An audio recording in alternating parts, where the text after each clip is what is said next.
I think I know.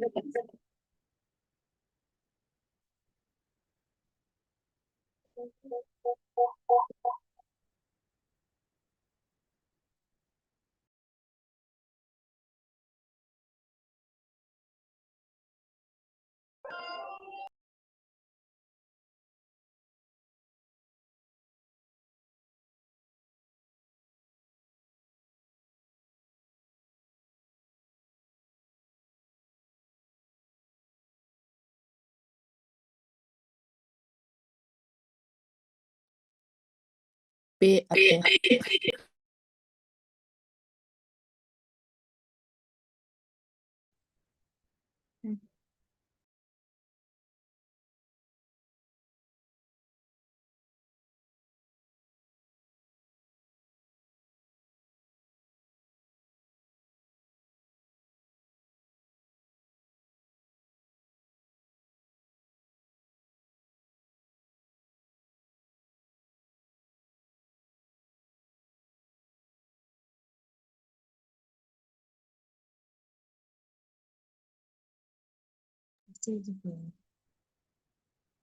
She's streaming it on YouTube.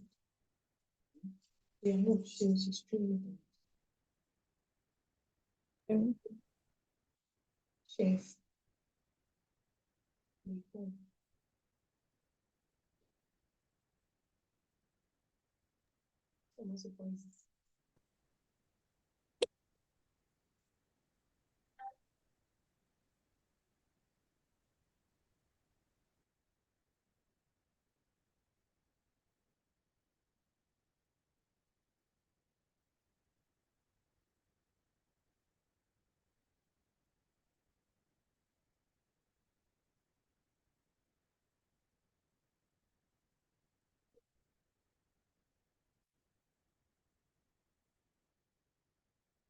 Okay.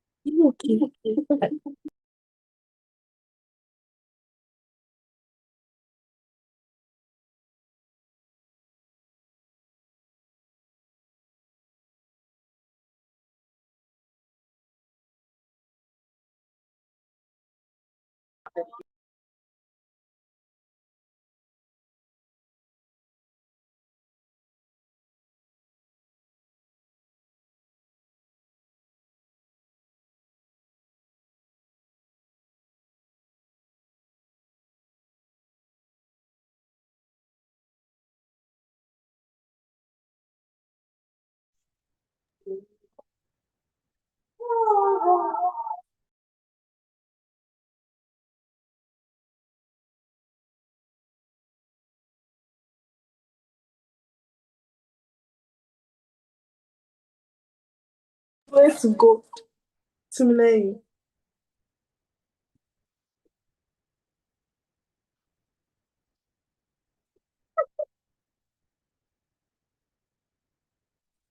I need that class right now.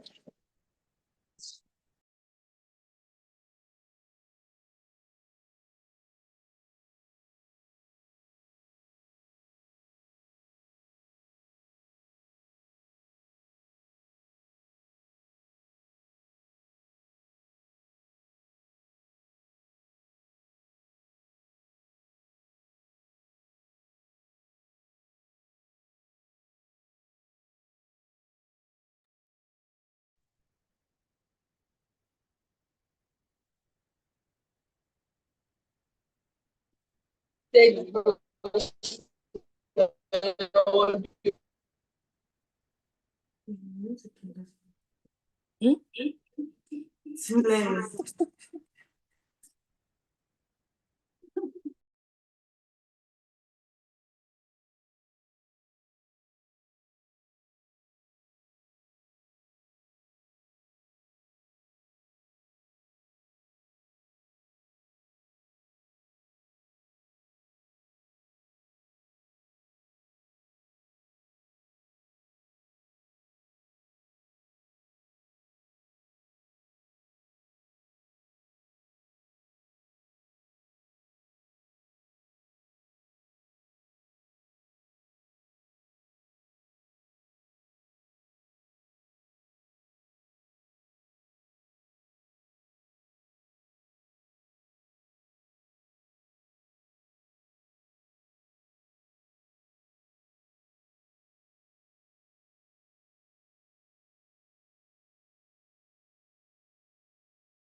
Hello, everybody. Good afternoon. I hope you can see my screen. I'm sharing my screen. Yes, ma. And let's start using our chat box to respond to my questions, okay? Hello, everybody. Okay, ma. Good afternoon. Oh, I hope you can see my screen. Sharing my screen. Yes, ma.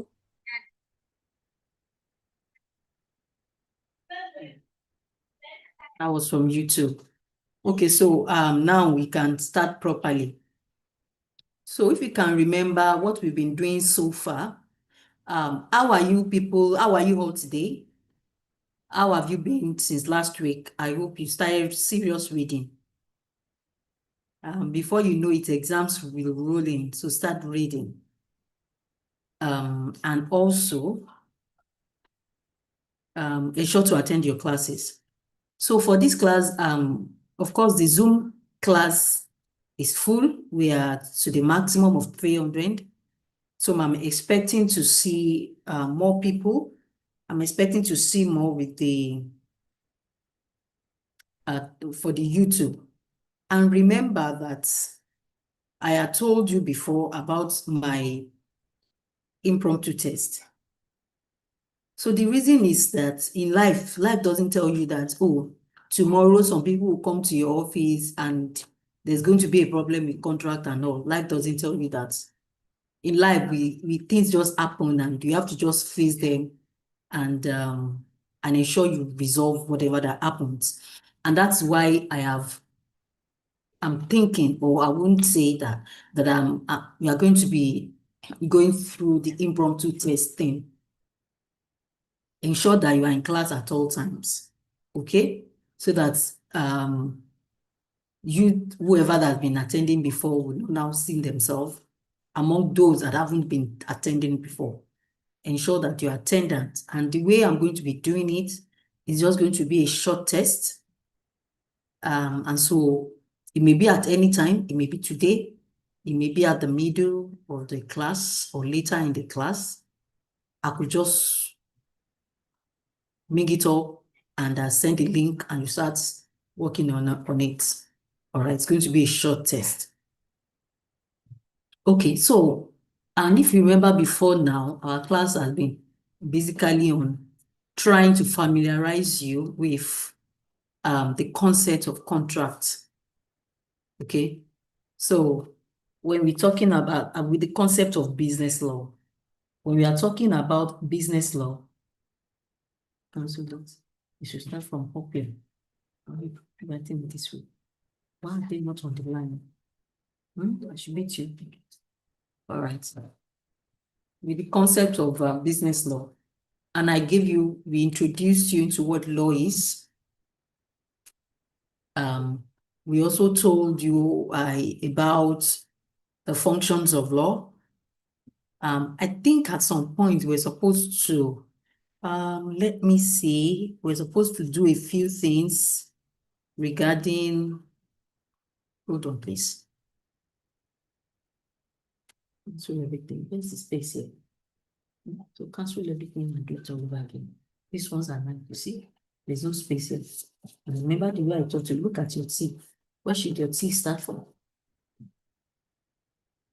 Okay, so I'm thinking that I bring up, there was one that I would have loved that we do a kind of 5 or 3 minutes, a 5 or some minutes work on it. Let me see if I can get it here, that we can treat that, and I am okay that everything have been taught. All right.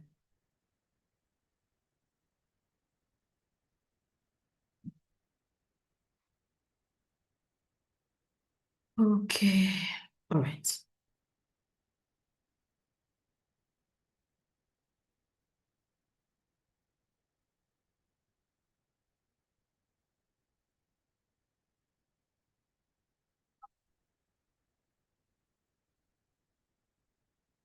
Okay, so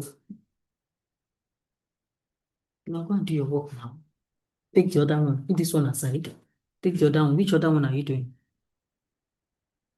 NCT. Ready. Ready. Did it. Go on, please.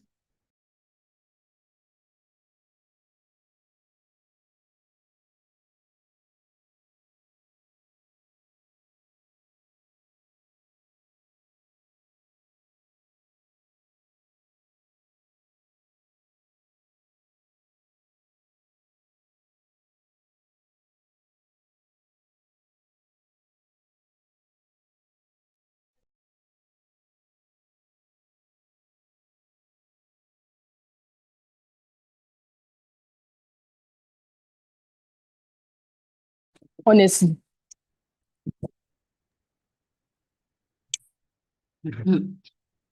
My sincere apologies. Please, I hope you can see my screen now.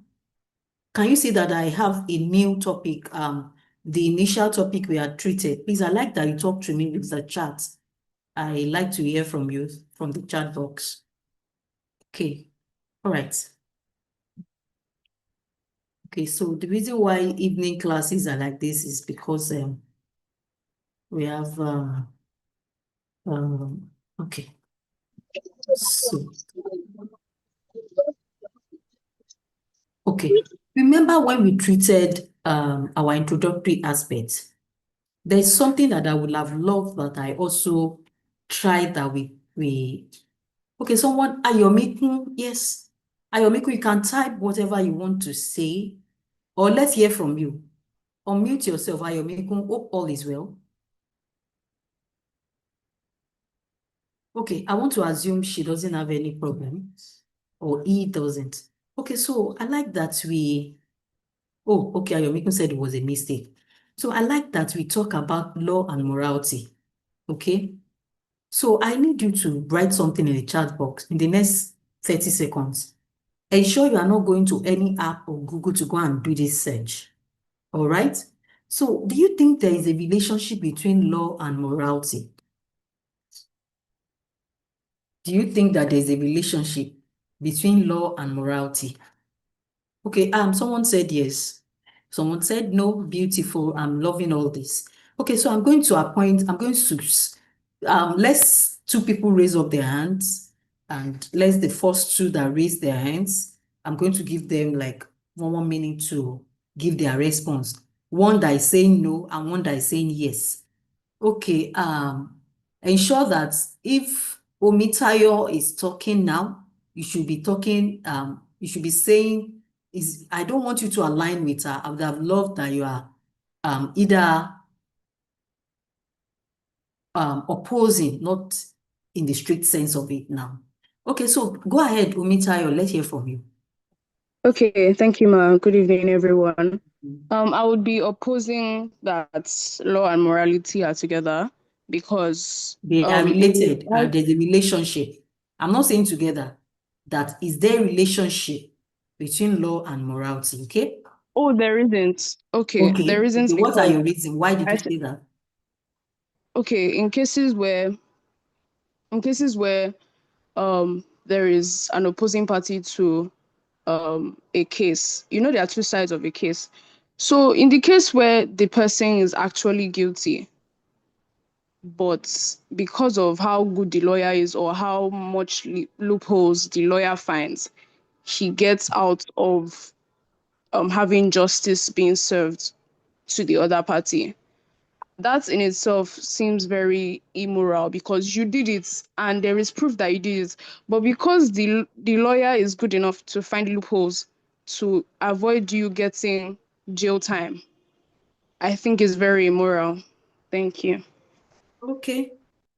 So who else want to say something as against, who is saying yes, they are related?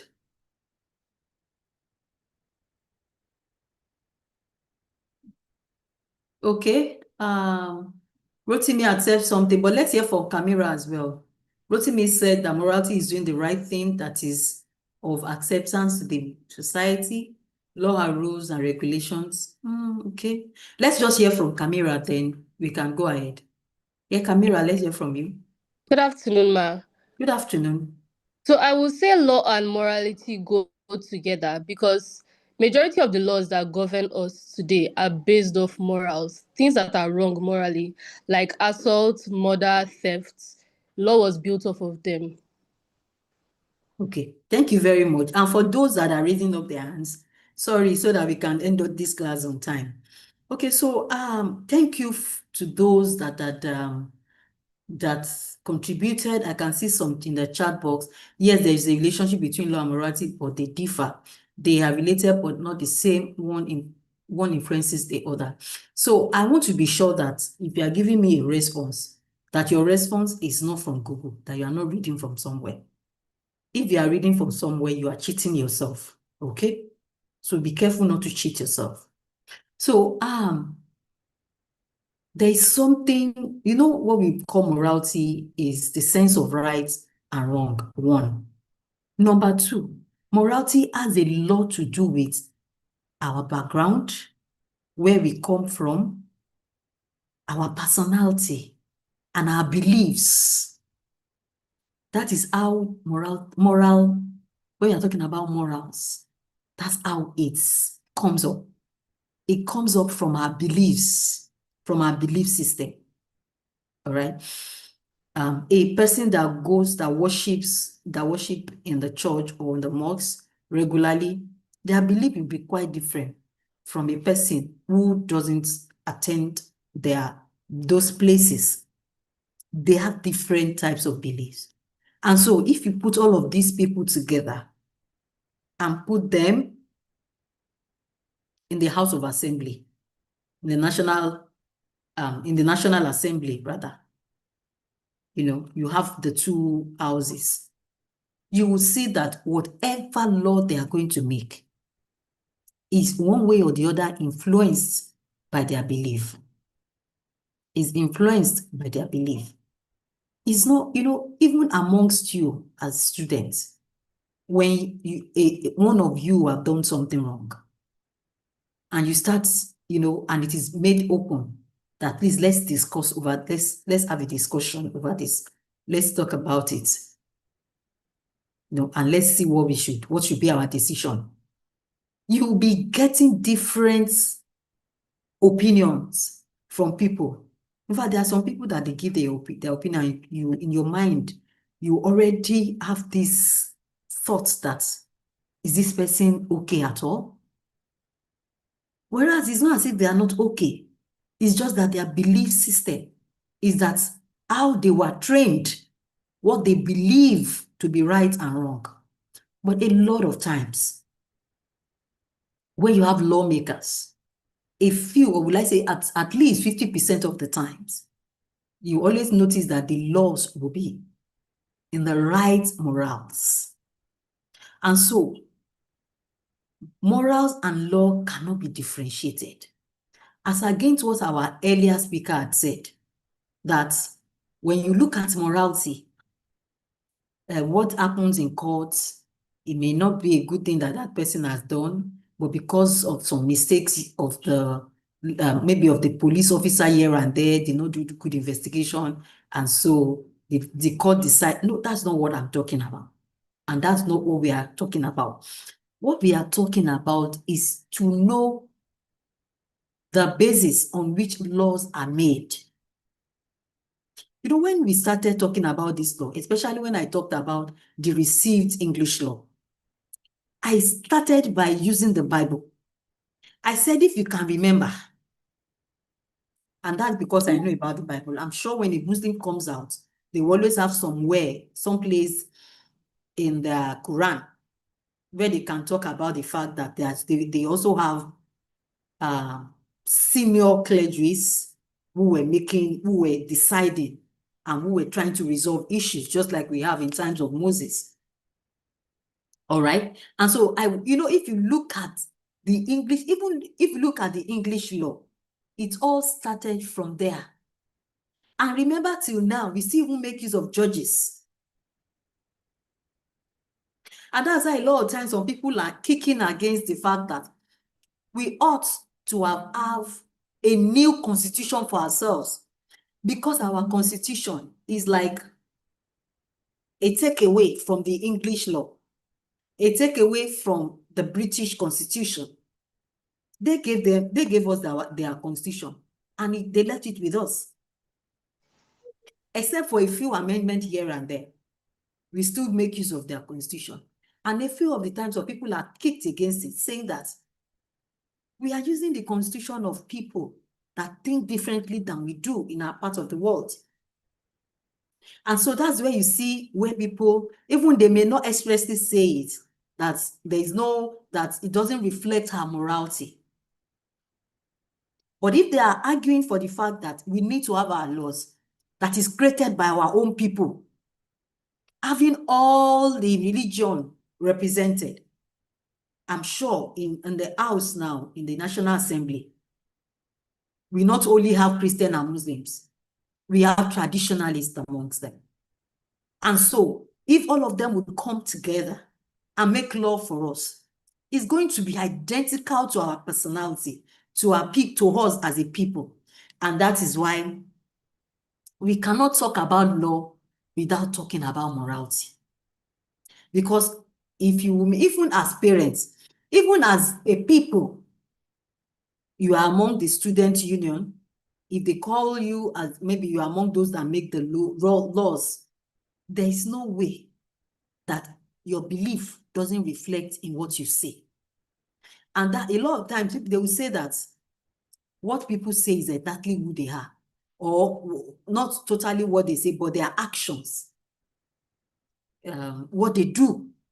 And of course, by the time you do some things, you also say a few of those things. It comes from your beliefs. It comes from what you accept to be the right and wrong. And so we cannot totally take away morality from the law. Like someone had said in the chat, that the law is influenced by morality. Because those that make the law, they have some morals, that some things that they believe in. And it is through their belief that they come together to make these laws. All right. So moving on, if you have any question about this, please kindly type it out. I also want us to look at the classifications of law. We didn't treat classification of law as well. So law guides 1 to No, so morality is gotten from rules that is accepting this. There is something called labeling that is what is acceptable. I really don't understand you, Rotimi, okay? I wish that I can understand what you mean. But like I said, you should always look at law being influenced by your morality, by what you believe. And I've given you example. Rotimi, if you are placed amongst the lawmakers, amongst the student union in Lagos State University that makes law, you cannot talk about law. You cannot contribute to the process without your belief system being involved, without you being influenced by your belief system. And so I would say, for example, some household believe that if you cannot, is wrong that you don't go to church on Sundays. That's the belief of some household. And so they always believe that at least a person should have something that they believe in, either traditionalists, Muslims, or Christians. And a lot of the times you see Muslims going to mosques in their large, like they have this Friday, time on Friday that they go to mosque. For Christian, we have time on Sundays that we go to church. And for traditionalists, I think traditionalists, according to the, maybe will I say according to the shrine or according to the gods that they believe, I think they have different dates. They have different dates. I even believe that in Ife, that they have at least a ritual that they do every day. And so you cannot call those people together. And when you are talking about rights and wrong, we all have, although to some extent, at least 50% of the times, we always have the same concepts of rights. We believe that you cannot kill another person. We believe that you don't tell lies. You know, we believe that when you are in a contract, you adhere to the rules as provided. And our belief, remember, it comes into play when laws are being made. All right, like I also said that I like that we treat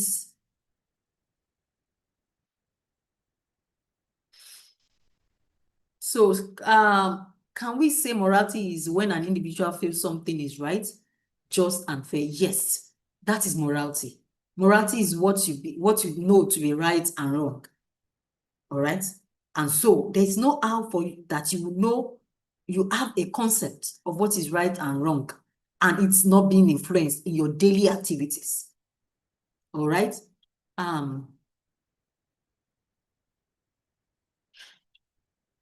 So some Oluwatobi said, yeah, that I don't think a law made by all the religions in Nigeria will be applicable because of completely ideology. And that's why a lot of the times, I don't know if I told you in your class that I respect everybody's opinion.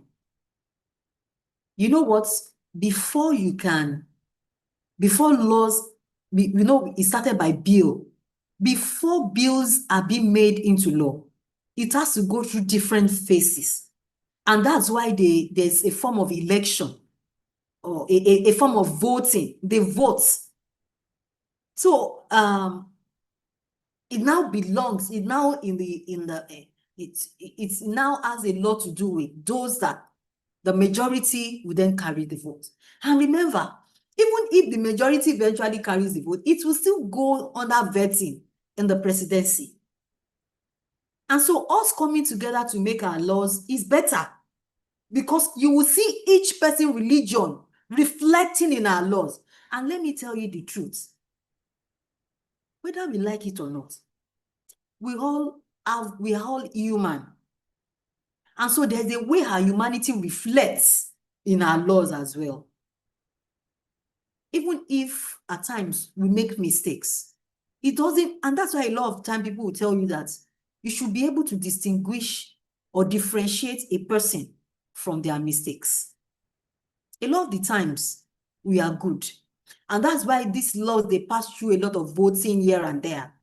This is such that the right ones will take place. And there'll be no conflicts, because when they are now, of course, we've seen situations where lawmakers, they have struggles, they have issues in the house. And in fact, it has escalated to some things that cannot even express here. Okay? There are times like that. And that is to tell you that we are different people. But whether they like it or not, they still have to come together and they have to sit. And that's we have people like speakers who ensure that there's decorum in the house. So, Oluwatobi, the best way as a nation is that we all come together to make our laws for ourselves. Okay? All right, so let's me quickly go to the broad classifications of law. Now, there are ways we classify law, all right? We can classify law by saying, oh, public law and private law. We also can say civil law and criminal law. We also can further say substantive law and procedural law. All right, let's look at private law and public law. All right, private law basically deals with relationship between individuals. When there is an issue between individuals, we classify those under private law. All right, and these are the laws, these are the areas of law that you can call private law, right? A large percentage of law of torts, it deals with civil wrongs, it also deals with the award of damages. When you're talking about tort, you are talking about negligence, you are talking about nuisance, a lot of it. That is for torts. And you can be negligent to another person's rights. So that is it for private law, not just torts. We also have the law of contract that really, really pertains to our work here. So remember that when it comes to law of contract, it happens a lot of time between individuals as against an individual and the states. So it mostly happens between individuals. And also when you talk about the law of trust, the law of trust talk about inheritance, it talks about trustee, when the father leaves his property to his children and all of that. A lot of the times, if there is a problem amongst the trustee and the beneficiaries can take the trustee to court, and it can be the other way around too. And by so doing, it is still an issue between private citizens. All right. We also have some other laws against this. Aside from the three that I've mentioned, we have the law of property. Okay, you bought a property and later the next day, you notice that someone had encroached on your property. You as an individual, as a private citizen, can sue the other private citizen. So basically, you are talking of private law. All right. We're also in the place of company law as well, partnership, commercial law, family law, and law of succession. I know all of these. I hope all these you understand them. Okay, that is the classification by private law. Property is there now. Did you not see property? Property is law of property here. Can you see it? Oluwa Roti Misirebe. All right then. So let's quickly move to the other. I pray that this day we are able to do a lot today. Okay. So the next is to talk about, oh my goodness, I think there's one other one. Oh, I didn't put public law. I thought it was public law here. Oh, look at it. So I have to rearrange it later. So the next is public law. Public law, most especially, is a branch of law that governs the relationship between the government and the citizens. Right? Between the government and the citizen. And it talks about the rights and duties. It talks about the public nature of or the administration of public offices. it mostly talks about the relationship between the government and the citizens. All right. And under this, the specialty, the area of law that you can a lot of times see this in the area of constitutional law. Constitutional law is the law that talks about or that expatiates on the constitution. All right. And we also have in the area of criminal law. Remember, a lot of the times when there's a criminal case against a citizen, it is the state that sues the citizen to court.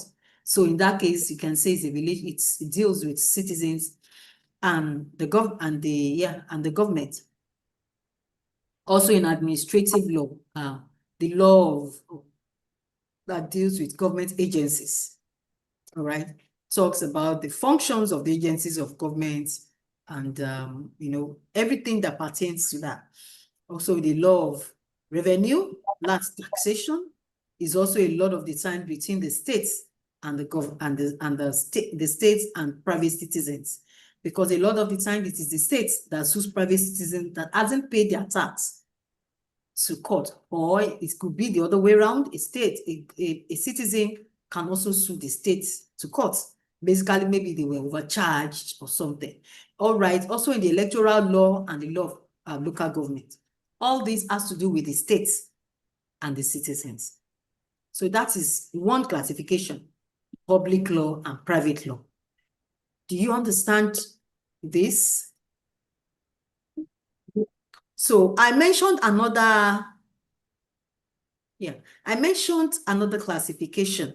Who can explain the classification of business law and civil law? The classification of business law and civil law. No, I need you to type it down. I'm just waiting. I need you to type it.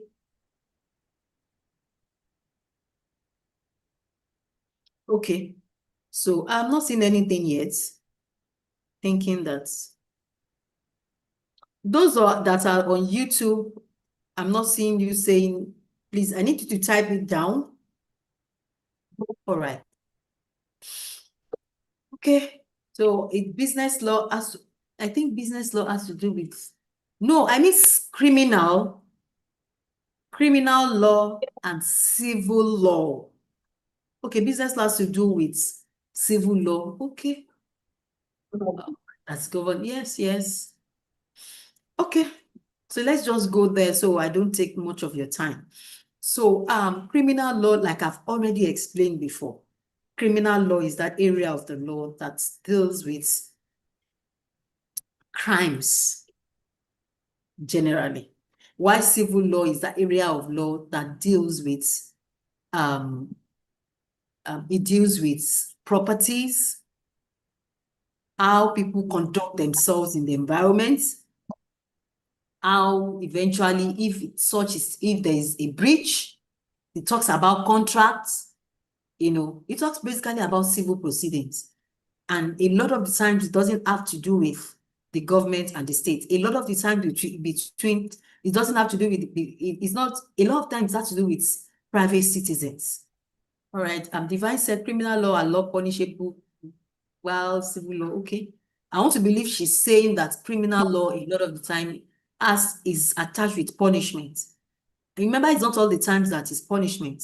A few of the time it could be in form of fine as well. All right.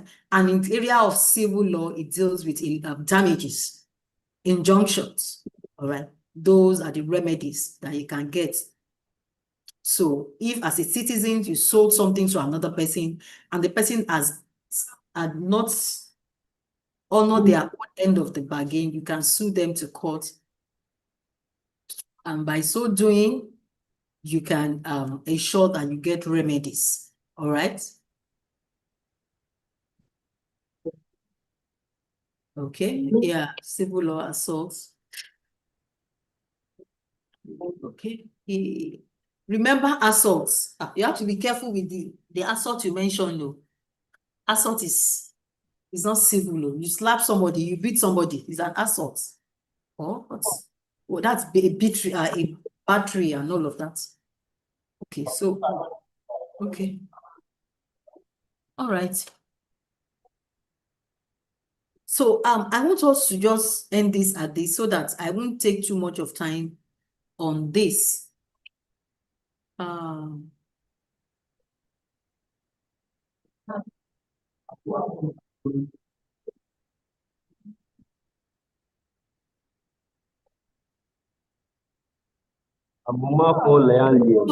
someone said, what did I mean by it's not civil law not punishable? I meant, please listen to me. What I meant is that in civil law, it's not all the times in civil law, civil doesn't end up being punishments. I mean, the punishment that I mean is that maybe the person is taken to court, the person is jailed or the person is killed.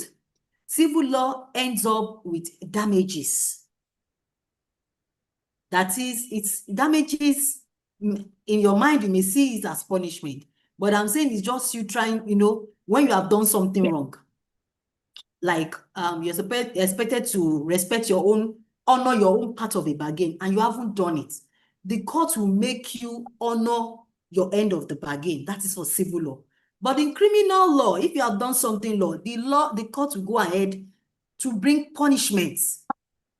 And punishments in form of maybe in form of jail term or by death sentencing.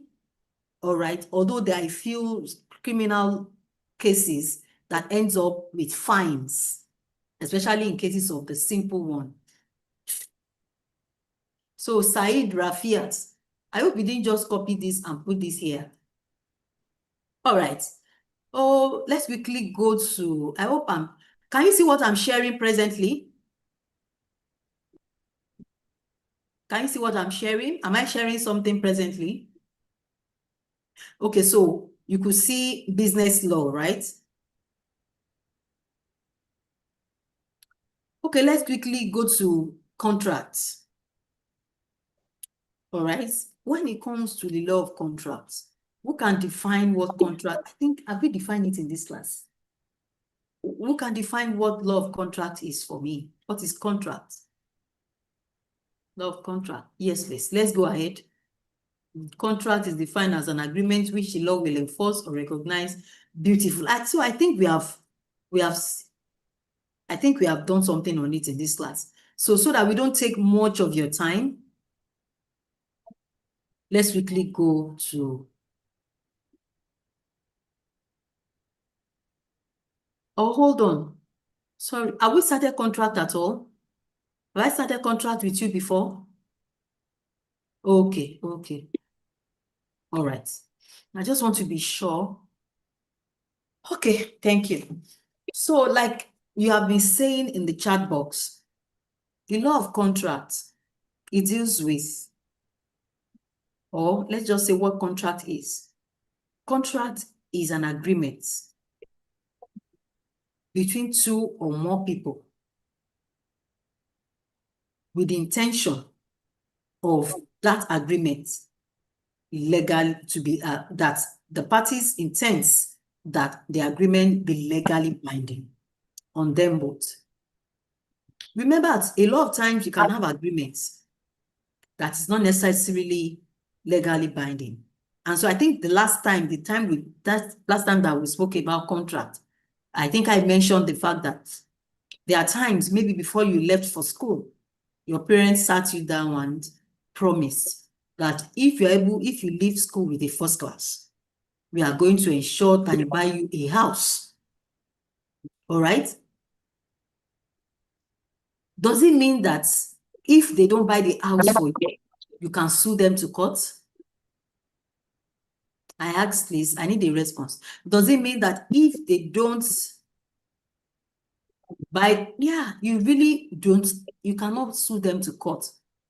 Because a lot of the times, all of these are their social engagements. There are things that they may just be saying for the now, just to encourage you.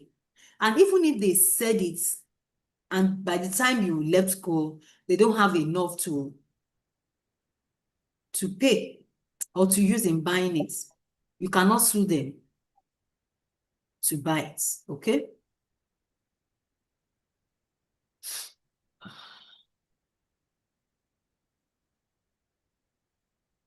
Okay, so and I also want you to also have it at the back of your mind that when it comes to contracts, party makes their laws by themselves.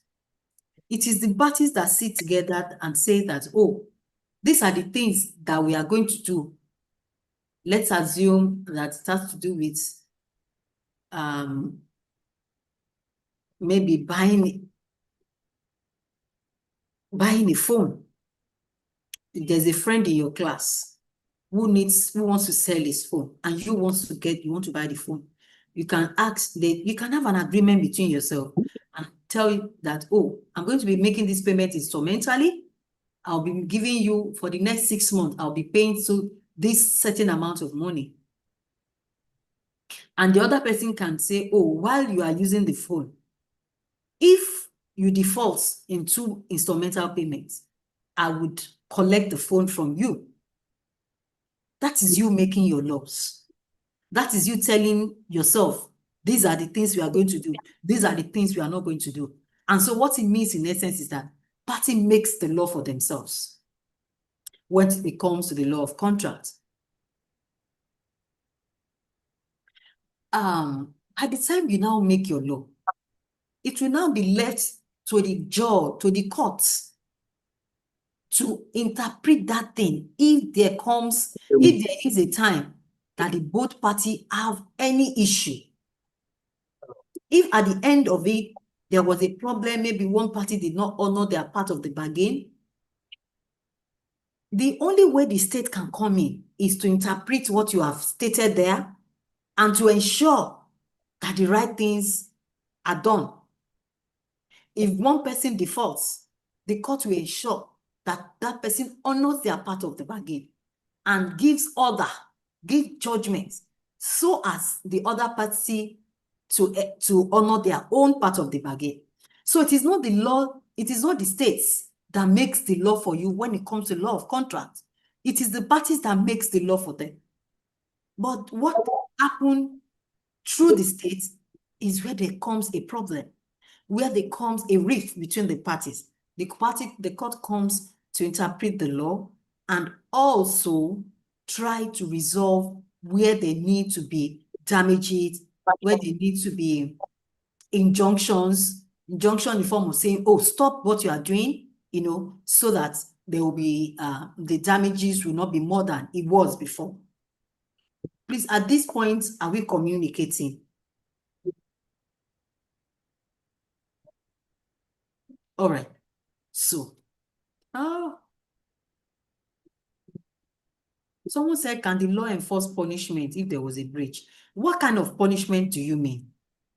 So that because I don't misunderstand, or so that I can understand you properly. What kind of punishment? Someone mentioned that the law provide punishment. What do you mean by punishment, please?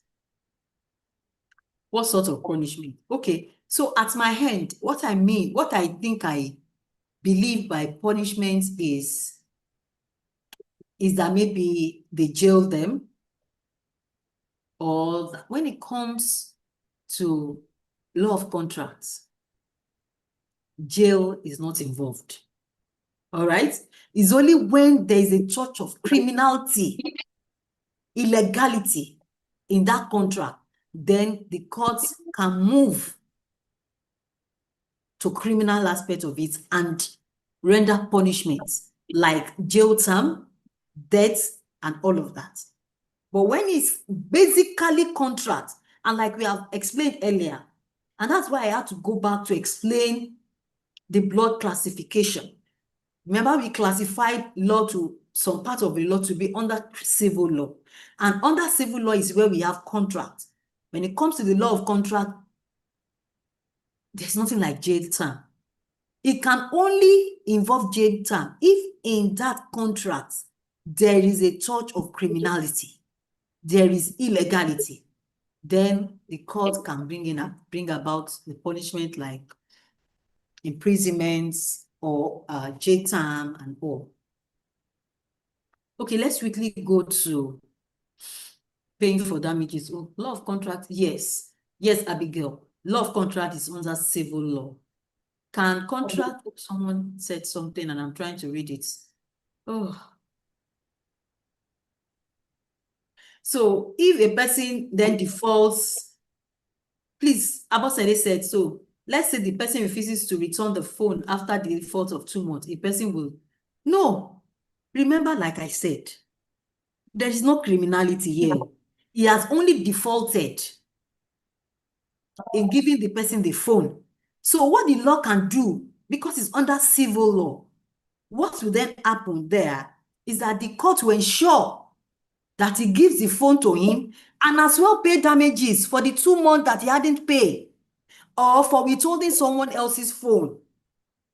Because if they have both agreed that after 2 installments, you haven't made payment, you should give me my phone, and you didn't give the phone, that means he has defaulted, and what the court will do is to ensure that he pays damages and either return the phone or make payment, full payment for the phone, which they have originally agreed for.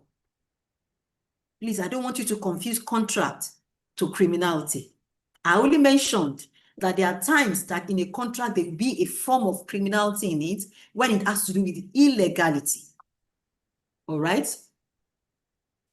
Okay, so Abati Atolani, if you continue what you do, what they just did now, you may be penalized. I will take your matric number to your dean.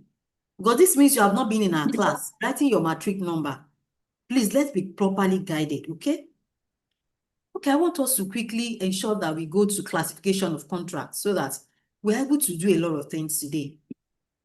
Now, when you are classifying contracts, so there was a contract between 2 people and there was a breach, but the punishment for a breach was not stated in the contract. Can the law enforce a reasonable punishment for the breach on behalf of the person that keeps? Okay, and now Talabi is talking about punishments in form of damages.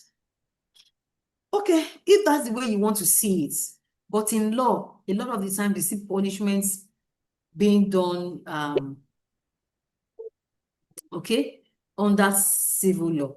But like Talabi had mentioned that there's a contract between 2 people, and in that contract, there is nowhere where they are stated that if you default, this will happen.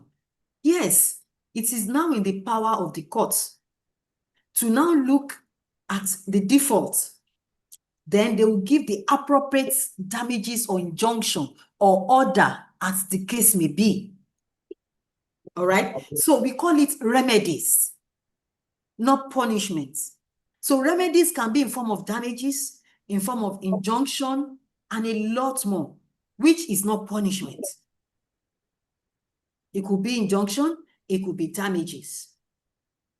So in that case, if you haven't done what you ought to do, the court will say, for doing that, you are going to pay this amount of money, that amount of money. And the court could say, oh, if what you have been doing, maybe you're supposed to build a house and you're not doing it right, the court will stop you from doing the wrong thing. That's what we call injunction. All right? So Kamira said, I guess if the person still refuses to pay, the law may have the right to sell off the person's property and pay the victim. Yes, all of that. It will still be in the power of the court to do all that, you know, and it's the belief of the court, and the court has a system in which all of these things are done. If a person has a judgment and the person refuses, you can go ahead and take the next step by ensuring that that person makes payment. You can do a lot. You can bring. There are a lot of ways where you can recover money. There are a lot of recovery and process that we have in the courts. Okay, let's now talk about the classification. I think we need to quickly do this time. Hold on, please.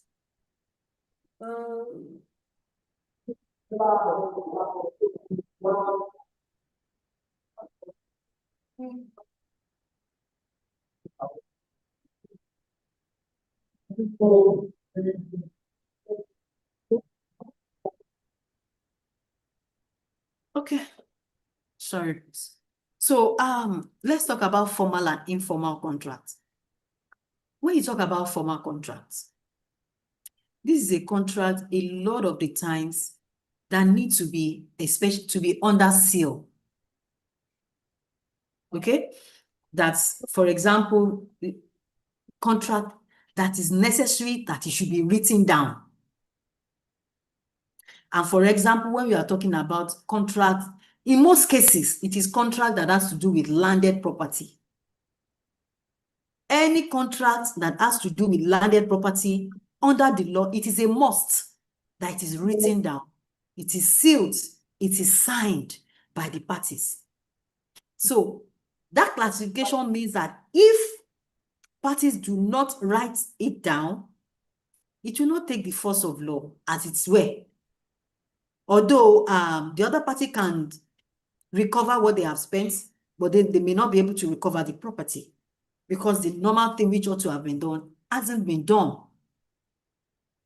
And so when you're talking about informal contracts, informal contract is basically contract that does not necessarily have to be written down. And a lot of contract falls in this category. You know, a lot of the times you go to the market to purchase items without having to sign papers, without having to write agreement down. In fact, there are times that you buy things in millions that you necessarily don't have to. You know, we have now come to the era where we do our businesses online. A lot of the times you buy things on Instagram. And, you know, at times you spend so much money that at times you'll be so scared that, will this person give me my items? Because the world has gone to a place where you don't really have to move before you get the necessary things that you need. And so a lot of the times you don't have to sign or write these things down. Those are formal contracts. Okay, so formal contract can be in form of any business deal, anything you do in the bank, you know, although a lot of the times, the wise ones want anything they will be doing to be written down. The wise one. And so you cannot be in a company and want to just be doing oral transactions with people. They can come tomorrow and say that was not what they... Has it ever happened to you that you agreed on some certain things with a person and the contract was sealed or whatever you have agreed to was sealed, and the next day they told you that, oh, but that's not the position. That was not what happened. Has it ever happened to anybody? I could remember, or I've had cases of that a lot of the times, that, you know, you've sealed something with somebody yesterday and today they are telling you, but that was not what I said. You know, but it had been written down that yesterday and party had signed. That person cannot come back today and say that that was not what you agreed to. All right. So it's not wrong for you to have an informal contract that is not written down. But like I said, the wise ones want whatever they, especially when it has to do with a large sum of money, or when you start working with a company, you want to ensure that whatever you have done is written down. A lot of the times, some transactions are sealed on the phone calls. And this is what I used to do as a person in my practice. When I agree with clients on the phone, I ensure that I do a follow-up email by typing that, oh, as discussed, sir, we agree to this, and that. It will be in our email, and I will go to my WhatsApp and let them know I've sent an email to them. I like that they confirm or review it if there's a place where I haven't gotten them right. Okay, so even if you had concluded a contract on the phone, you can go ahead to type down, send an email. Basically, I will always advise an email. You can do WhatsApp, it's okay, but email, you know, it has this, you know, you can, now Google have things saved on cloud. You can always retrieve these items. All right. I hope you understand what we mean by formal and informal contract now.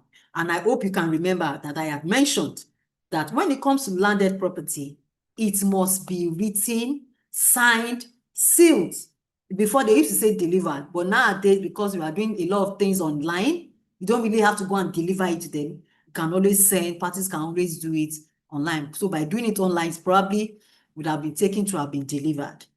So the next one is bilateral and unilateral contracts. Just like the way the name implies. Bilateral is a contract, which is a lot of the times, it is mostly what we see, an agreement between two or more, a contract between two or more persons, where the two or more people come together, not just to just form the contract, but then they both have something to lose and something to gain. Or would I say they both have something to give and they also both have something to take. So let's say, for example, you went to the market, you bought a mug or a cup now. You will get the cup, you leave your money. The other party too will have to give their cup to you. Whereas, which thereby means that they are leaving something for you, you also are leaving something for them. So that's bilateral. But when it comes to unilateral, hey, Christiana Oyejide, we are not here. If you have actually read the outline I gave to you, hire purchase, you will get there. So calm down, okay? You will get there. Somebody is talking about privity of contracts. Really? Are you in this class? Please calm down, okay? I don't want you to please, let's be nice, okay? All right. So, like I said, when it then comes to unilateral contracts, it doesn't mean it's not a contract between two people. It just means that a lot of the times, or at all times in unilateral contracts, one person will be losing and one person will be gaining.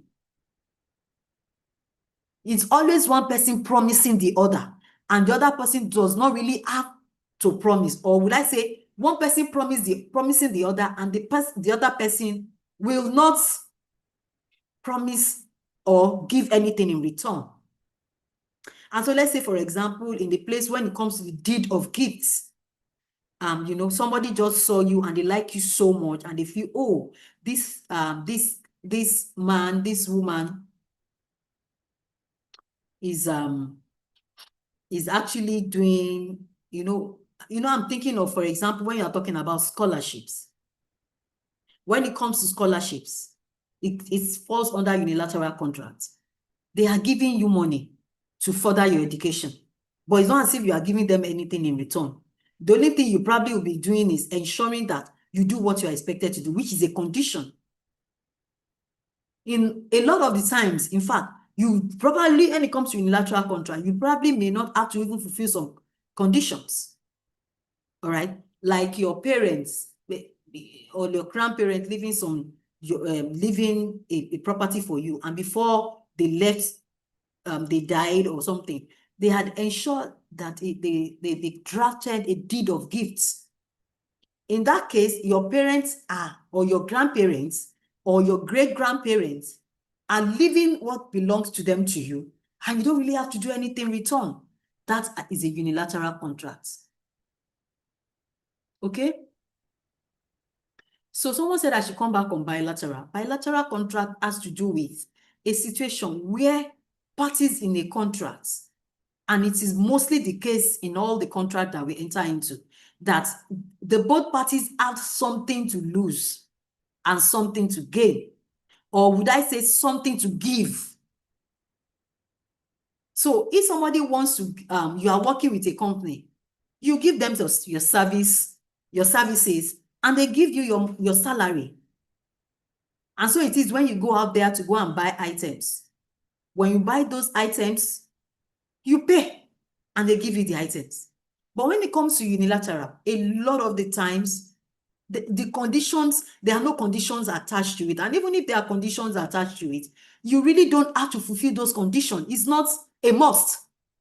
If people give you scholarship and you failed or you didn't do as expected, the thing they won't just do is that the next time they won't give you again. But they won't punish you for not scoring the first class, which you have promised them that you'll be scoring. So the scholarship board is giving, whereas you don't really have to give. If this year they gave you a scholarship based on the fact that you had a first class. And you If are by just next year that interested. you did not make up the first class, they won't bother Now, to do you or whatever. They won't just give you the scholarship. All right. So that is it for unilateral. So let's go ahead to talk about express and implied contracts.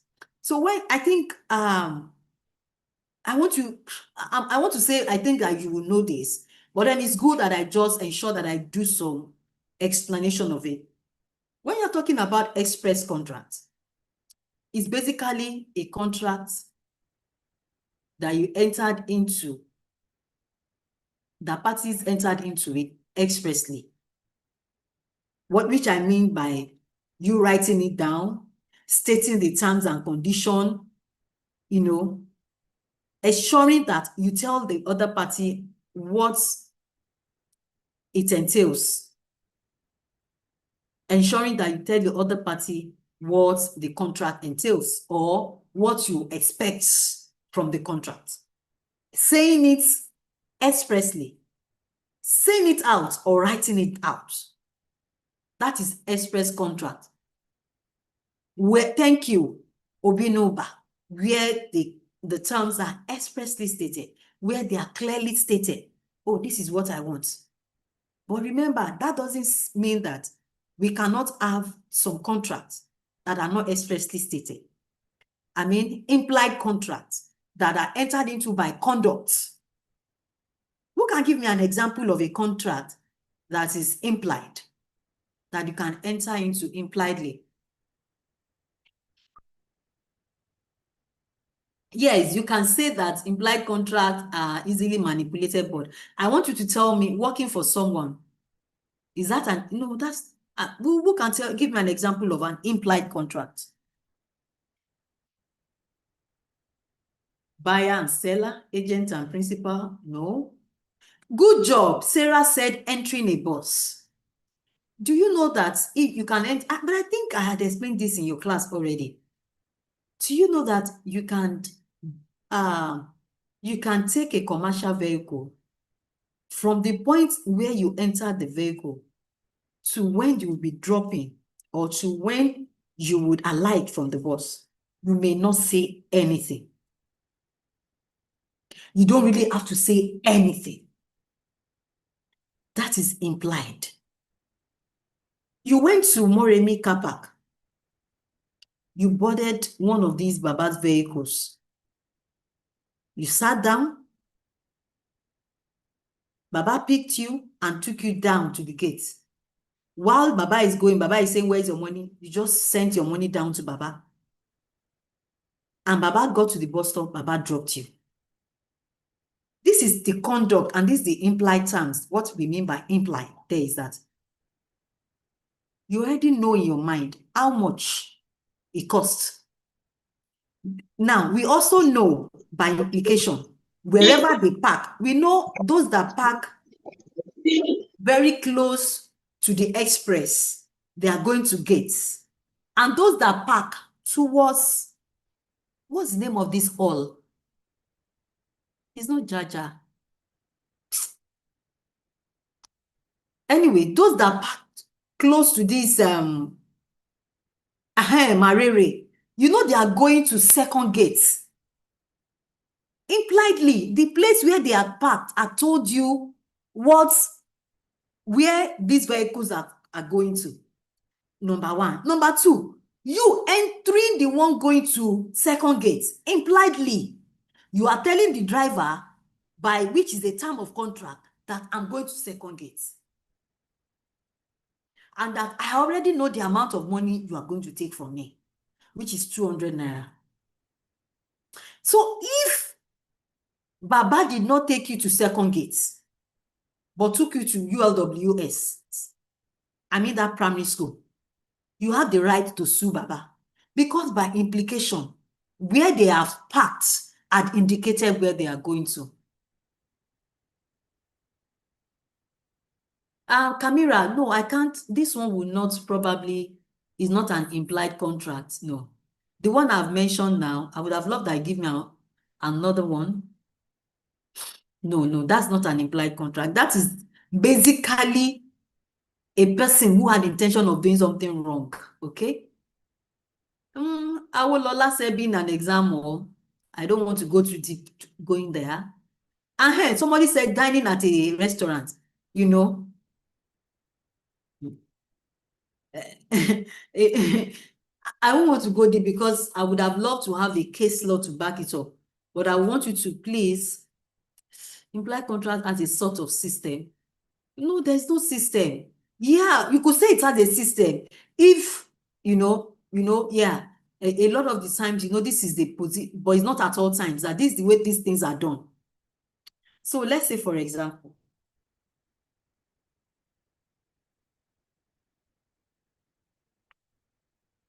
you were with, you went to buy meat, and the man said, my meat is 5,000 naira. Meat is 5,000 naira. And you said, I'll pay 2,000 naira. He said, you can get, okay, 2,000 naira is fine. Then subsequently, you said, I will pay 1,500. And the man went ahead cutting it.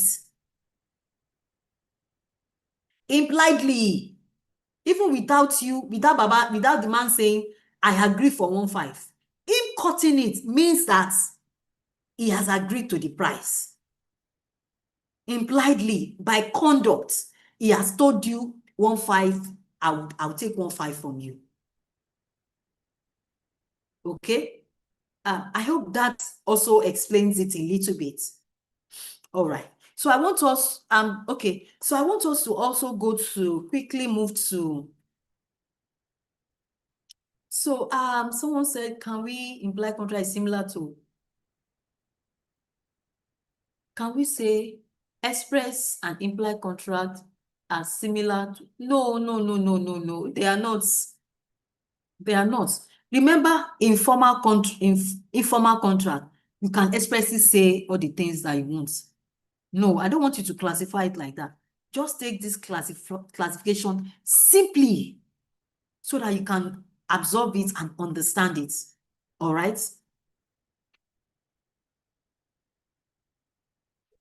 All right. So I want us to, yes, Camila said, does it mean that implied contract aren't written? Yes, they are not written. If they are written, that makes it express contract. Okay, Camila. All right, I want us to quickly move to executed and executory contracts.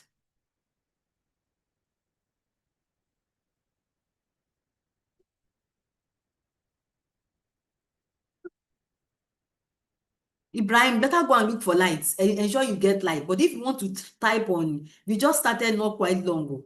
Don't tell me you don't have light in you. Ensure, because if the test comes up, I can't speak for you. All right? God help you, okay? So what are executed and what are executory contracts? I think this is very simple. I want a response. I want responses from you. What are executed and what are executory contracts?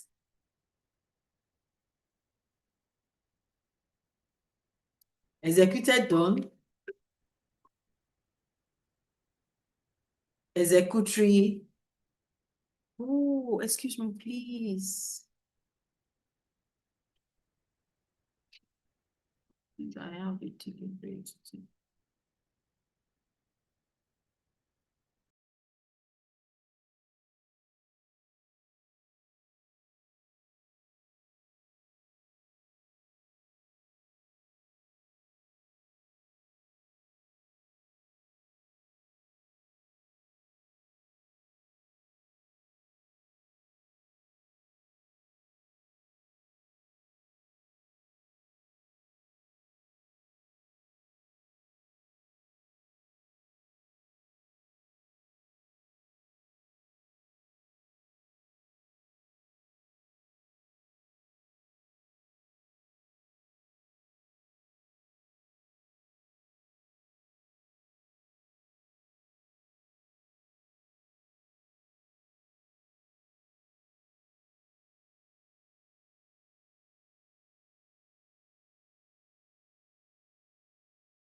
You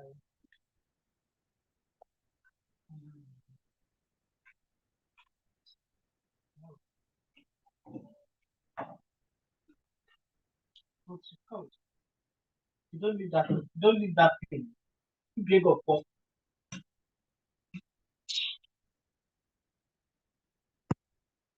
Okay. All right. So I think I'm finding this interesting. And I hope that all these your responses, they are not gotten from a site. You know what? When we ask questions like this, and because we want your, of course, your attendance, I get your attendance from your responses. When you respond in YouTube or in on Zoom, I'm able to compare your attendance with whatever you have put down. Yes, that's fine.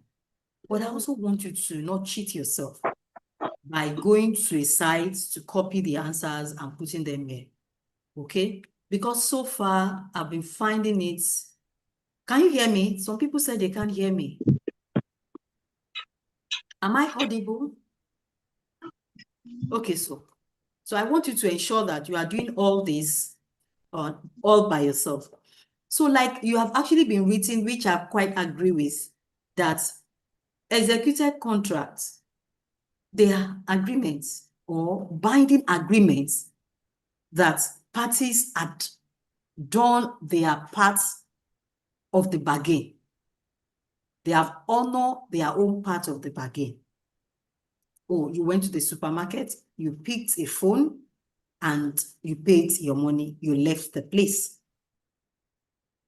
All right. One executory is more or less a contract still in a pipeline. For example, you had paid a contractor and presently they've started doing the work which you have sent them to do. All right. Or for example, you want to buy a phone and they said it's until you make payments, then they can order from you. For example, you want to buy an iPhone 17. I hope, and you know, I don't know, some company can tell you, oh, just give us the deposits or give us, it could be a deposit. They may say, oh, if the phone is for 20 million naira, or will I say if the phone is for, I think it's 2 million that I've been hearing so far. They could say, oh, pay 1 million naira. And by the time we bring the phone, we are going to get the balance from you. That is executory. It hasn't been perfected. Okay. Thank you very much. I think you both, you are all doing well. Now, we have something that we call quasi-contracts. It is not totally contracts per se between two people. It is not totally contract per se between two people. All right. So for quasi-contracts, I want to give you an example. Assuming that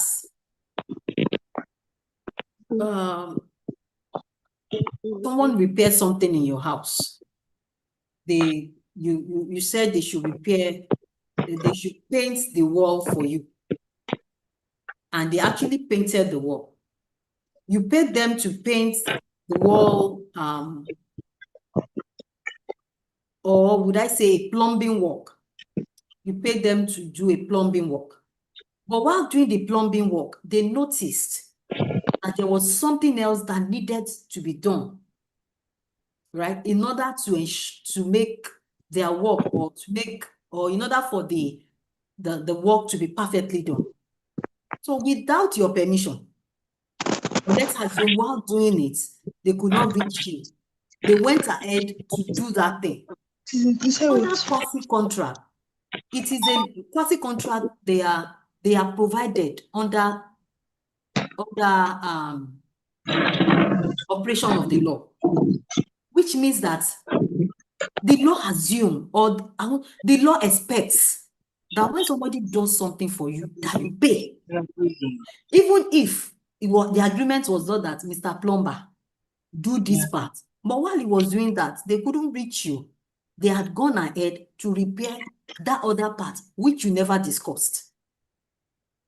The law No, no. expects that No. you make payments for what they have done. That's why we call it quasi-contract. It's not actually contract between two people. It's always given, it's provided for by operation of the law. That means what is expected of the law, what the law expects from people. Stop, please. All right? I thought we have our class, Damilare, I hope I'm right. Damilare is the one in care of that.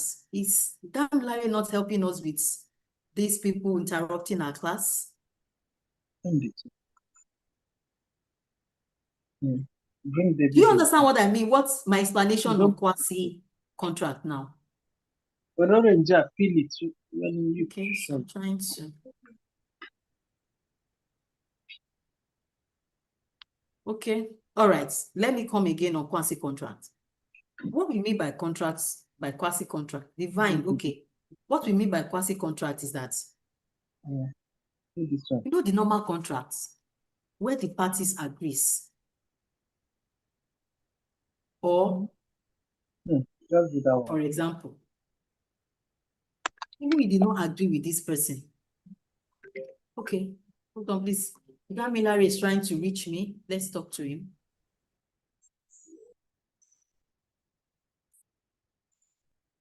I'm not telling that. Listen.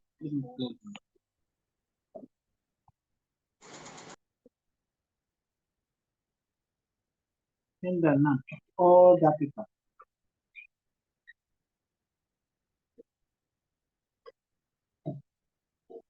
Okay, so let's continue. Okay, so Anna said that, Salami said, you know, my explanation was that let's assume you gave somebody a job to do, all right? And by doing it, they end up doing an additional job, which you never agreed. But the thing is that for them to ensure that the work goes on fine, they have to do that. But either they didn't consult you or they had tried calling you, but your phone will not go through. Now, even if the parties hadn't agreed that that thing be done, the law expects that you pay whoever that has worked for you. That's the position of the law. Anybody that has done something for you, that has done a job for you, you are expected to pay them. So if that person who had done, the plumber had sued you to court, the law would then impose this operation of the law. But they did it now. And was it part of what you had agreed to? Wait from them before that thing again. Now, a few of the times, Check. the law will always say, oh, but if you haven't agreed to something, you shouldn't do it. So it is dicey on what the position of the court will eventually be. The position of the court would then rely solely on the cooperation of the other party. If the other party is insisting and all of that he hasn't done it, or that he hasn't asked him to do it, then the court may not eventually be able to do a lot of things. But by operation of the law, when somebody does something for you, you are expected to also reply, or you are expected to do what is the needful by paying them. You're expected to pay them if by operation of the law. No, even if there is no agreement between you. So I want to give you an example, and I'm being careful not to use this example before because I don't want you to be confused. So let's assume we have twin duplex. I own one of the duplex, and Arewa Olasoji also has another part of the duplex. And Arewa Olasoji got a gardener to come clear the bushes and work on the flowers. While the gardener was doing that, an enthusiast gardener felt, oh, let me also work for Mrs. Adewumi. Let me also clean her garden. And he cleaned my garden. Now, under operation of the law, Okay. I am expected to pay him That's because nice. he has worked for me Yeah? under operation of the law. You keep it. Although when it gets to court, it may be dicey on how I can get the money back. But the law generally states that he that has worked for you needs to be paid. Him being paid now or tomorrow can then now be the question. I can then tell him, oh, I can't pay today. Can I pay you next month? Another thing, the defense I can also have is, but I don't have money. Have I told you to do it for me? All right. But then generally under the law, I can get to court and bring up my defense and I can win my own case. But then under the law, generally, anybody that has worked for you should be paid. And that is where quasi-contract comes in. It is not a total contract, but it is assumed by the law. It is presumed. It is something that is implied by the law. All right. Talk about that here. That's very good one. Okay. So you can say quasi-contract is not a full contract. That the both parties, we always say a full contract is an agreement between two or more persons that will be legally binding. Okay? But remember, in this case, the both parties hadn't agreed on what that person did. And that's why we call it a quasi-contract. It is not a full contract, but it is presumed by the law to have a force if that other person had done it.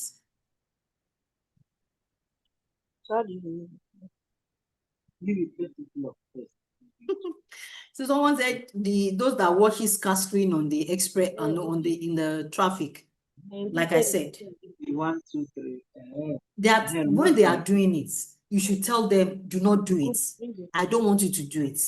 Because the example you are using, you are there. Except if you are not there and they did it and they now tell, they cannot fight it out. It is just implied. It's just a form of moral. It has this morality behind it. That when somebody has done something for you, but it doesn't mean that totally when you get to court, that person can win totally.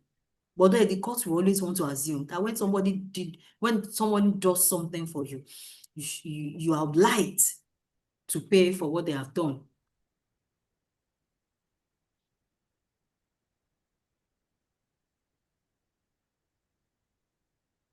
Okay. All right, someone mentioned that he would better understand it if, okay, Ola Soji says, I feel like it's better understood when the gardener made a mistake, cutting my grass instead of my neighbor. Arewa Ola, I think that's also a very nice one. That's a very perfect and beautiful one too. Yeah. I like that your example. It really, really drove home the explanation better. All right. So what he is saying is that, assuming that it was Arewala that the other neighbor that called, but then the gardener mistakenly cleared my own garden, the law implies that you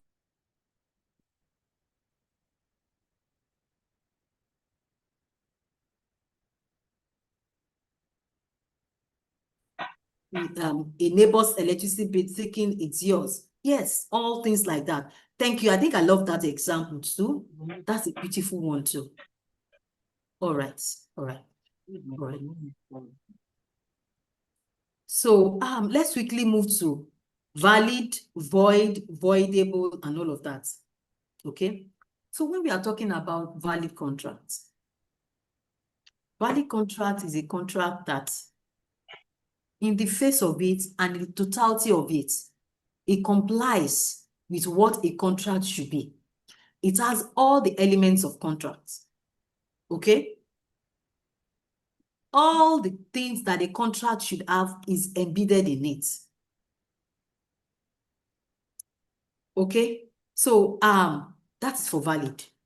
So in a valid contract, you have an offer, you have an acceptance, you have consideration. Further, we are going to talk more on that, all right? Then when it comes to void contracts, they are contracts that from the onset, it is contract that is not going to be honored by any court, that will not be regarded by any court of law. Invariably, it is a contract that will not be binding because it has refused. It doesn't have one or two elements of contracts. And so void means it has nothing. It has no, it cannot be honored by, it may not be honored by any of the parties because it doesn't have the element that ought to be in it. And furthermore, when we are talking about voidable contracts, so voidable contract invariably means that contract that can be nullified by anything that is done, by something that is done by any of the parties. Any of the parties can do something which is actually wrong. From the beginning, it is valid. It has all the elements of contract. But subsequently, at some point, because one of the party hadn't done what is expected of them, it becomes voidable. Voidable in the sense that one of the party can decide not to go ahead with the contract again. Because if other party had done something which has nullified it. Okay, so let me try to move ahead and see what. The first one is Here. second one is really. Yeah, this is.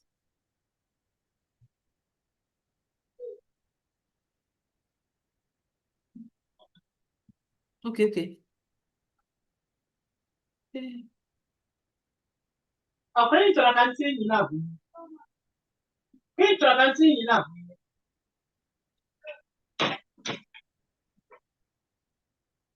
Please tell people to mute our mic. He's interrupting us.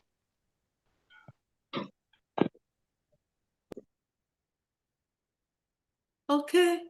So I'm trying to ensure that I get enough visibility here.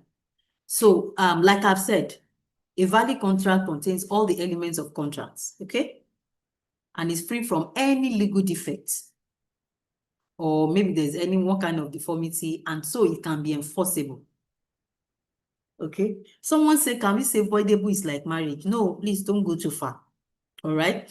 So void contract means that there's no contract at all in law. Although maybe tangible evidence may be here and there. Okay. I try to bring this out so that I can go straight to the point, and if there's any glitches anywhere, I can always explain it. So okay, I think this is for quasi, repair my mistake, okay. Okay. All right, so a contract is voidable when it has some legal defects, all right, which entitles the innocent party to set aside the contract or, in the alternative, overlook its wishes. So there may be a kind of, if at some point there's a kind of defect in a contract, the other party who hasn't caused the mistake can decide to opt out of the contract. Or in the alternative, if the person that have made that has caused the defect further or at some point corrects the defect, at that point you can then say that the contract can still will then remain valid if it is corrected. But if such defect isn't corrected, then we can further say that that contract becomes voidable and the innocent party can opt out of the contract. Please, you know what, in as much as we see a contract, in as much as we see marriage as a contract, there's sanctity in marriage. And so marriage is only when you are signing those papers that you say, oh, but then I don't like that. We don't really I don't like that we bring marriage into contract, okay? Marriage there's sanctity of marriage. You don't just, it's not something you compare to like that, right? So the last one that I have here is a contract is when you're talking about unenforceable contract, when a contract fails to meet the formal requirements, such as, for example, I gave the example of formal contract. And I said, when it comes to landed property, you want to sell the property, it must be written. And when it is written, it becomes unenforceable. Like I said, you may not be able to get your property, but then you may eventually be able to get your money, but not the land that you have paid for.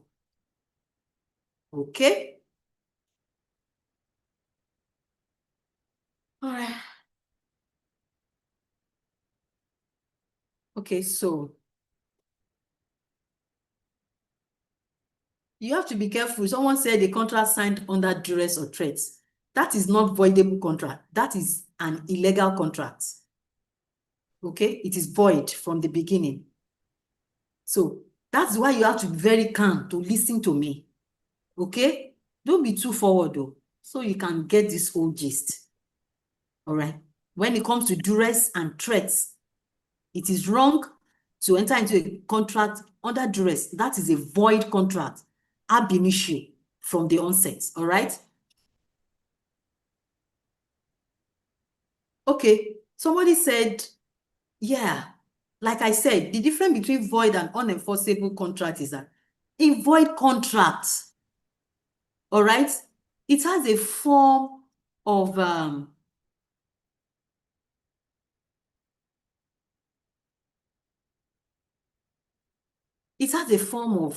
a lot of the times, not at all times, it doesn't align.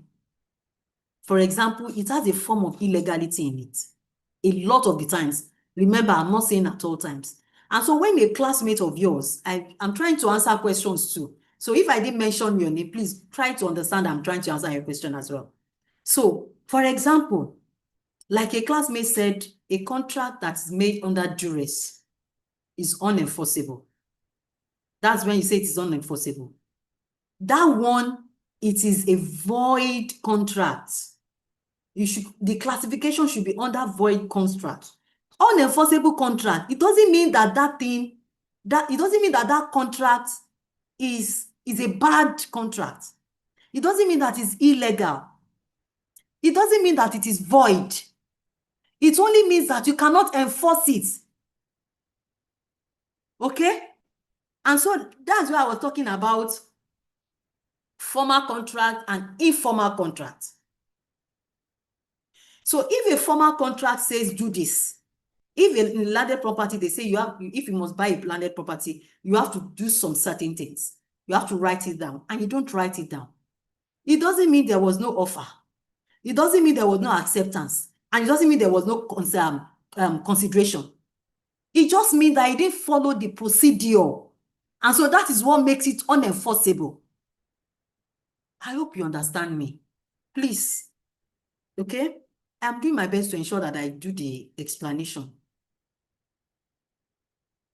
Yes, because it wasn't written down, especially when it comes to landed property, okay? All right? Yes, now, someone said, does formal requirement means it has to be written down? Yes, Bukola, when I was explaining what formal and informal contract means, I explained that for every formal contract, what it means is that it has to be written down. And that example of it is in the case of land, when you are purchasing properties. And so it has to be written down. Okay? So let's keep going. Like someone said, what are the components? The components, for example, is when the procedures is wrong. It may have all the elements, but the procedure which it ought to take, it doesn't take the right procedure. All right? And we gave the example of a contract that ought to be by deed. Okay? And look at what I said here. I said unenforceable if it fails to meet a formal requirement. The formal requirement example in deed of agreement is that for any landed property, you have to write it down. All right? Oh, I hope that you understand, please. Okay? Ayomide, Did you understand? And that's why I try to go to the slides here, so that even if my explanation is not understood, you are getting it with what has been written down. Okay?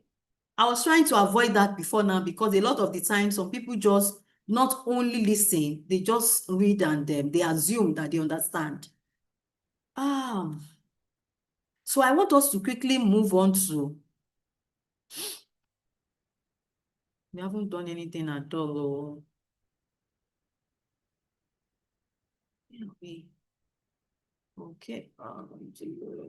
Okay, so the next one is offer. Okay. Now we have done classification of contracts. So what I ought to have done, which I wanted to do before, was at the end of classification of contract, I wanted us to do like a short test. Okay. But I will give you an opportunity to go back and read up on all these things.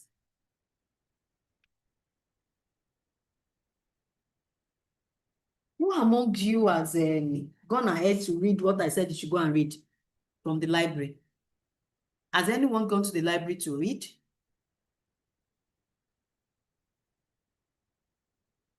So do you think it's okay that we go ahead with our test now? Just a short test.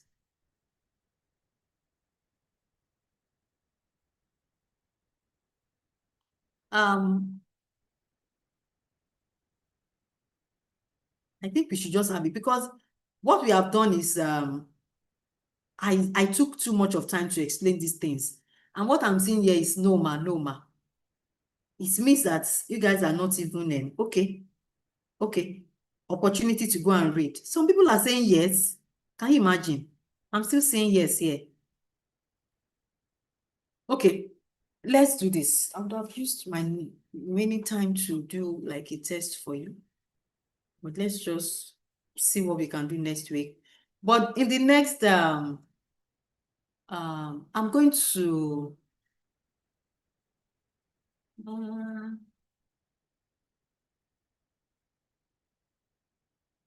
participants.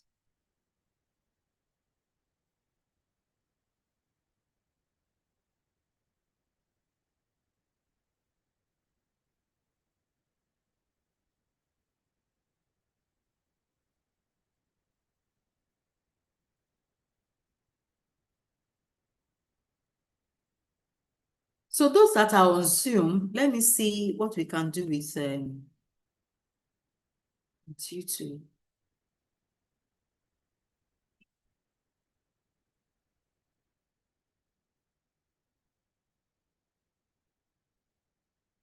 Okay.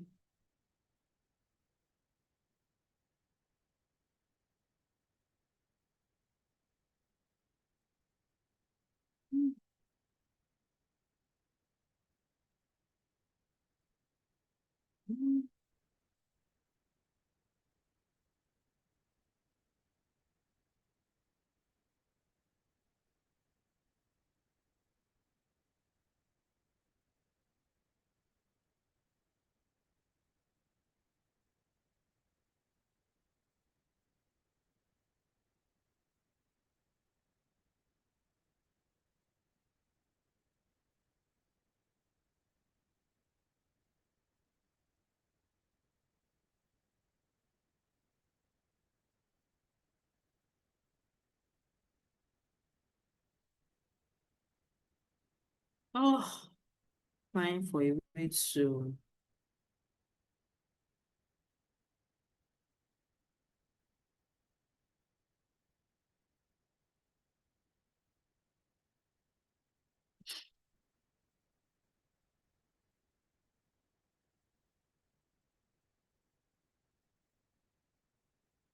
I need to call the engineering student to help me with this. I would have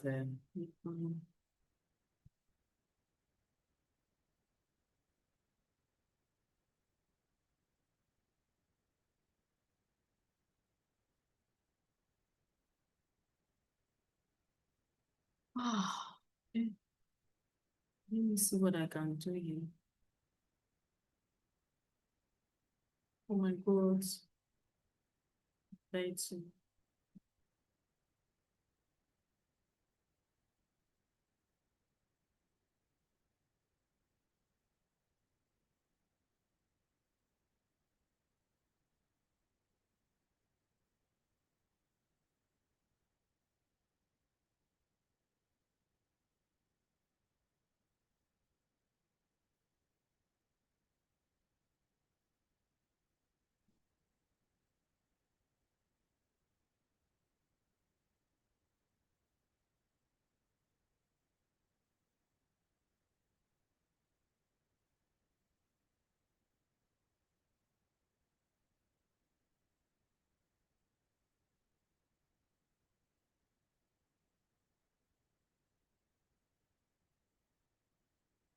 I'm not getting this thing again.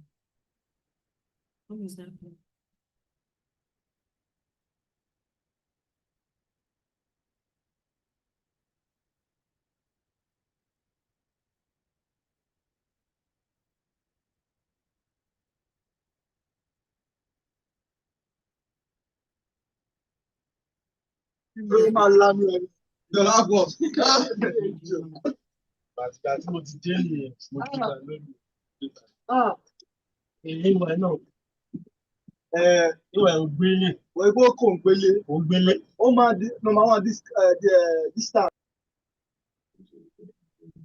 Okay, so I'm trying to just work on. Okay, I want you to start writing your matric number in the chat box. I'm unable to do something with the, so in the next 2 minutes between 17:53 and 5:55, I hope that everyone would have written their name, and any name that I'm going to see after that, or let me just leave the place open, so it won't be like is happening now.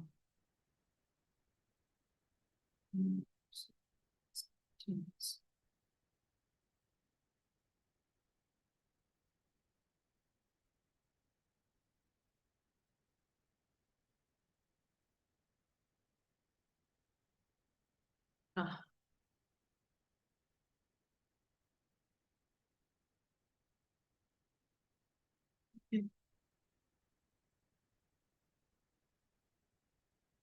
Okay, so I want us to just can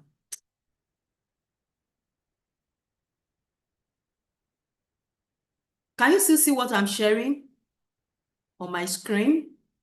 So let's just, while you are writing your name down, and I hope that I'm not going to see more than expected. When we talked about the test, I could see a lot of people. Now I have 300 on my Zoom. When it was just, I don't, maybe it was 200 and something before. It's now 300. Should it be this way? Do we really have to be doing this before you do the needful? Now, because some people are written their name, they had left. They are leaving now. They're just writing their names and leaving. Okay, that's fine. Just know that when I'm going to do the test, you are going to be caught unawares. Let's go. All right. Really, I really don't think it's good that we threaten you before you do the right thing. I don't think that should be the right way. Okay? All right. So let's see before I go there, who can define what offer is? What is offer? What is offer?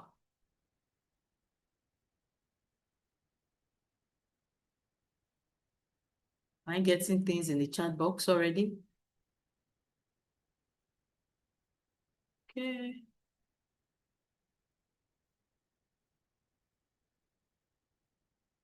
Okay.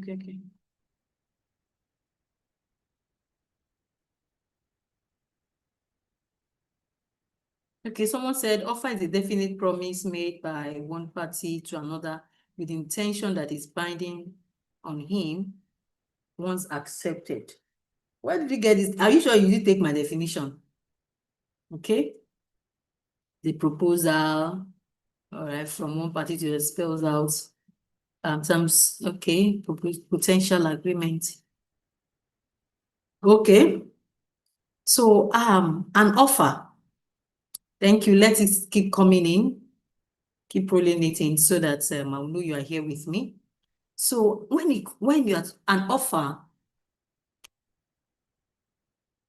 is actually a proposal, all right? Is you expressing your willingness to do something with the intention that if the other person accepts, it will be legally binding. you not only propose, you not only express your intention. The intention must be such that if you have expressed it and the other party accepts it, it will be binding in law. And what this is trying to tell us is that if you make a proposal or if you express your intention to another person regarding a business transaction and the person accepts, you cannot come back again and say, oh, that proposal I made or that thing I told to you, I'm not doing it again. Because a lot of the time, some people would have vested their, they would have done things regarding it. You know, if you agree with a person today that I like to sell my car, you know, in as much as, you know, I like to sell my car, you should have intention that if that other person agrees to it, it will be binding, especially when there is consideration also attached to it. When you have made money, when you have you have intended, when the other party has made payments, immediately after making the payments, you know, a lot of time you be like, some people may think, oh, but it's my thing, I'm the one that said I want to do it, and I say I'm not doing again. No, because some people may have even gone ahead to borrow money from the bank to ensure that they make the payments. So we say in a normal offer, or normally, an offer is made to a specific person or to a class of persons. So if you make an offer to a class of persons, another person that doesn't fall within that class cannot accept. So if you expressly say, oh, I want all the ladies in my class to benefit from it, that I want to sell my phone or I want to sell something, you know, if some people do not fall in that category, they cannot accept it. Okay, so for a normal offer, it is made specifically to some certain people or a class of persons. And so that's what we have in the case of Kalik versus Kamoli smoke ball. In this case, the defendants, they sell this thing that is more or less like something that smokers use. So the idea is that if you are a smoker and you take this thing,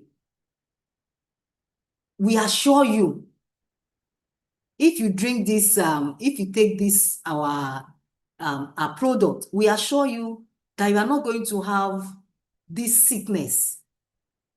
But that if a person then develops this sickness, we promise to pay them some certain amount of money. Now, what invariably means is that if a person didn't take that their drug or that their product, the person cannot come up to ask for damages or to ask for their reward. The reward is only meant for those that takes that thing and they develop what they have said that person can develop.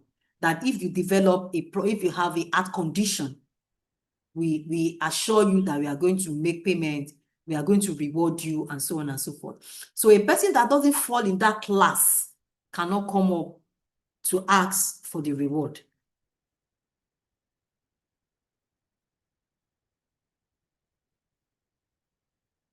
Okay, so I think at this point, we are going to start and comment from how may an offer be made? How can we make an offer from next week? And I pray that we have a lot of slides to run through, but if we can conclude with this initial area, then I'm very sure that subsequently we are going to get it done with in the next 2 weeks or a week or so. I believe 2 weeks should be okay for us, or 3. All right, so is there a question? I'm out of time. You can just raise up your hand for a question, and if we don't, we can call it a day. I'm trying to open my chat box. Okay, what is happening? Come in. Okay. So I can't even, someone raised their hand, but I can't see it. That. Okay, Oluwase. Please unmute yourself. Unmute yourself. I think it's Oluwase something. Please, I don't know what's wrong with my I clearly cannot see the names of those that raised their hands. Yes, please. The person that he's not raising up his hand. It's just okay. So, or if you have a question, now could you share your slide after the class? Remember now. So, Ayomide,